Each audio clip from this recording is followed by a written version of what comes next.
Aujourd'hui, nous allons aborder un sujet très intéressant, très important et un sujet central. Nous parlerons de la cellule familiale en Afrique. La cellule familiale africaine qui est une institution profondément enracinée dans l'histoire, la culture, les traditions ancestrales, les valeurs spirituelles, les us, les coutumes, mais aussi la manière de penser, la manière de parler et la manière de se comporter. Donc ici, les valeurs du continent africain. Et pourquoi nous avons décidé de parler de la cellule familiale? C'est parce que la cellule familiale joue un rôle central dans la vie des individus dans le continent et aussi dans la société dans son ensemble. Alors, nous allons aborder cette thématique sur deux principaux piliers. Nous allons parler de la dimension historique et ancestrale de la cellule familiale, mais nous parlerons également de la dimension spirituelle de la cellule familiale. Et pour terminer, nous allons aborder l'importance de ne pas briser cette cellule familiale. Alors, chers amis, il s'y est de comprendre que dans sa dimension historique et ancestrale, la cellule familiale joue d'abord, comme elle s'appelle, un rôle de famille. C'est une cellule, mais c'est une cellule qui gravite autour de la famille. Et pourquoi? Parce que dans la quasi-totalité des sociétés africaines, la famille a toujours été le pilier de la vie sociale. Et les rôles familiaux sont clairement définis avec des attentes spécifiques pour les membres de cette famille-là, qu'il s'agisse des parents, des enfants, des grands-parents, des oncles et des tantes. Pourquoi? Parce que la famille est une émanation où la famille est la base de la société et la société est l'émanation de la famille. Et en fonction du fait que la société est l'émanation de la famille, une cellule familiale brisée, fragmentée et fragilisée crée une société qui lui ressemble. Il est important, fondamental de prendre en compte que la famille est sacrée. Et même lorsque on a des opinions divergentes et même lorsque on ne marche pas dans la même direction, on n'adhère pas aux mêmes croyances, on ne regarde pas vers le même lieu, il est nécessaire qu'à travers les réseaux sociaux, qu'à travers les discours, qu'à travers ce que nous lisons, que ce que nous regardons, que ce que nous disons, de ne pas oublier que si vous êtes africain, votre racine part d'abord de la cellule familiale. Et cette cellule familiale est fondamentale pour pouvoir construire une société grande, puissante, mais surtout autonome. Et la deuxième partie de cette cellule-là, c'est la partie de la transmission des traditions. Pourquoi? Parce que la famille joue un rôle essentiel dans la transmission des traditions, dans la transmission de l'histoire, dans la transmission des coutumes, des us et des valeurs ancestrales. Les aînés de la famille, par exemple, sont souvent les gardiens de ces connaissances et vont les enseigner aux plus jeunes. Et il est important, chers amis, de comprendre que la première source d'éducation d'une personne, c'est d'abord sa famille. La société va lui apporter des éléments par l'éducation scolaire qui vont lui permettre d'être un pion du système, d'être une part entière du système du pays dans lequel il vit. Mais la famille a pour responsabilité de construire un pont entre ce qui fut hier, ce qui est aujourd'hui et ce qui sera demain, par la transmission des valeurs, par la transmission de la connaissance et par la transmission des us, coutumes et traditions. Et il devient aujourd'hui dommage de constater que au fur et à mesure que le temps passe, les natures africaines, l'ancestralité africaine, les valeurs africaines se diluent. Et elles se diluent lentement, mais avec beaucoup d'efficacité, parce que ceux qui en sont les gardiens, c'est-à-dire les parents et les aînés, ne sont plus en mesure de prendre en compte et avec beaucoup de sérieux l'éducation de leurs enfants. Donc, ils ne transmettent plus par le biais de la cellule familiale ces dites valeurs. Et pour terminer, la cellule familiale africaine, toujours dans sa dimension historique et ancestrale est la gardienne de la solidarité, car les familles africaines sont souvent caractérisées par une forte solidarité. En cas de besoin, les membres de la famille se soutiennent mutuellement, que ce soit financièrement, émotionnellement et socialement. Et cette forme de soutien mutuel se dilue. Nous assistons à une société ou à une mutation de la société africaine qui bascule de plus en plus vers l'individualisme, de plus en plus vers l'égoïsme, de plus en plus vers une certaine forme de répulsion, une certaine forme de dédain de l'autre, de rejet de l'autre. Et c'est ça qui aujourd'hui favorise la fragmentation de la cellule familiale en mettant en avant les individualités et en supprimant la notion de mutualité.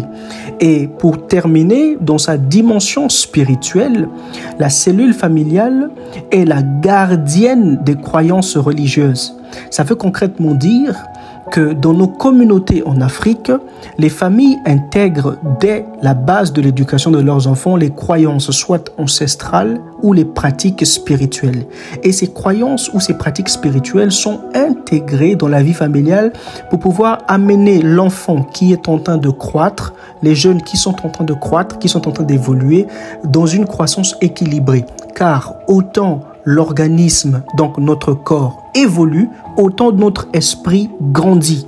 Et il est important, dès la base, en tout cas dès la cellule familiale, d'instaurer dans l'éducation de l'enfant, d'instaurer dans l'éducation des enfants le langage de la spiritualité, le langage de la prière, le langage de l'honneur, le langage de la vénération. Et ceci est fondamentalement nécessaire, car ces croyances incluent le culte, par exemple, des ancêtres, le culte de Dieu, le culte du divin, le culte de la spiritualité. Et cette spiritualité qui est nécessaire pour l'équilibre de l'être humain, car l'être humain est corps, âme et esprit. Ensuite, il y a aussi la dimension des cérémonies familiales qui sont des cérémonies telles que par exemple des rites de passage, telles que par exemple des dots, telles que par exemple des mariages, telles que par exemple des funérailles et qui sont souvent imprégné de rituels, parfois spirituels, parfois religieux, parfois dogmatiques, parfois philosophiques. Et la cellule familiale est la gardienne de ces coutumes-là, la gardienne de ces traditions-là, la gardienne de cette manière de vivre, de cette manière de faire.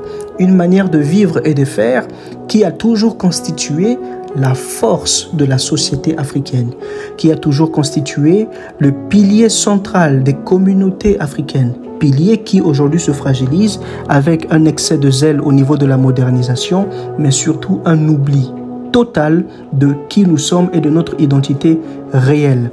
Alors, il faut comprendre qu'en dernier point, la cellule familiale est aussi la gardienne de ce que nous appelons ici l'héritage spirituel.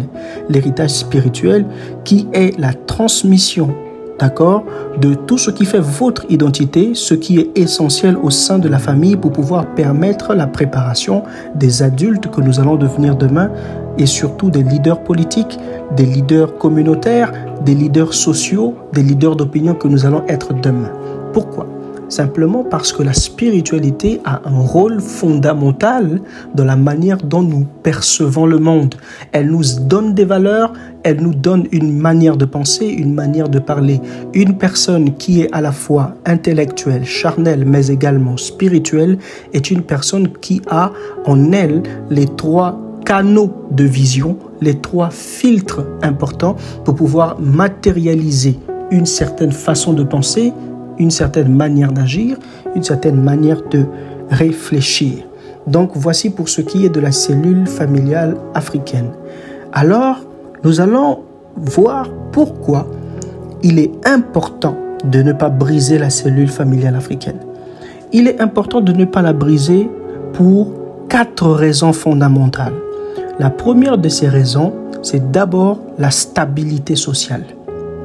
Pourquoi il ne faut pas briser la cellule familiale africaine? À cause de la stabilité sociale.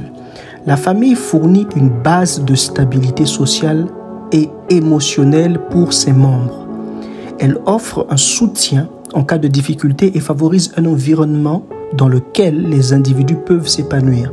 Et comme la société est l'émanation de la famille.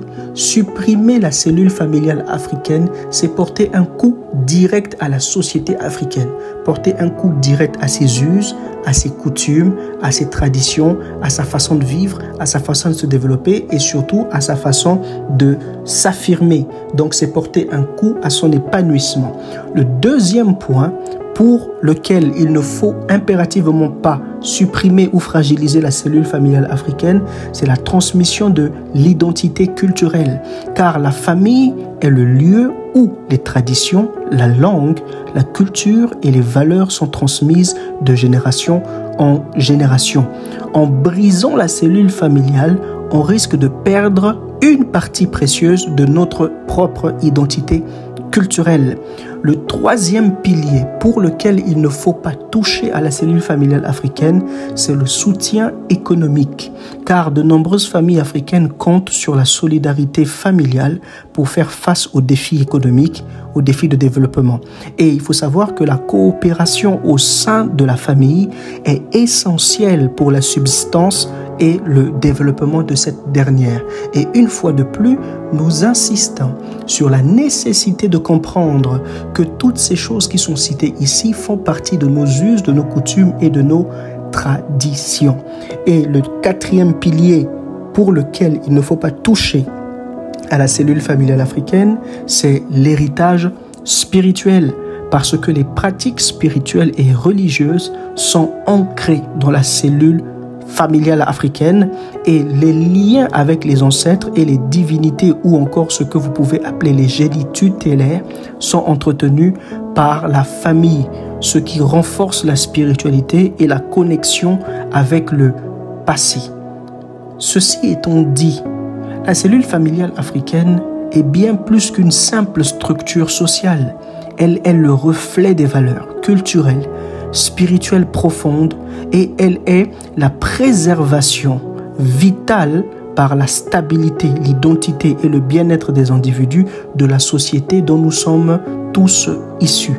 Il est donc fondamental, primordial, important de reconnaître et de valoriser cette institution tout en travaillant à son renforcement et à son adaptation aux défis et aux réalités modernes. Si cet épisode t'a plu, partage-le, like, mets-nous un commentaire, mets-le en favori, recommande-le. Bienvenue dans le Reich.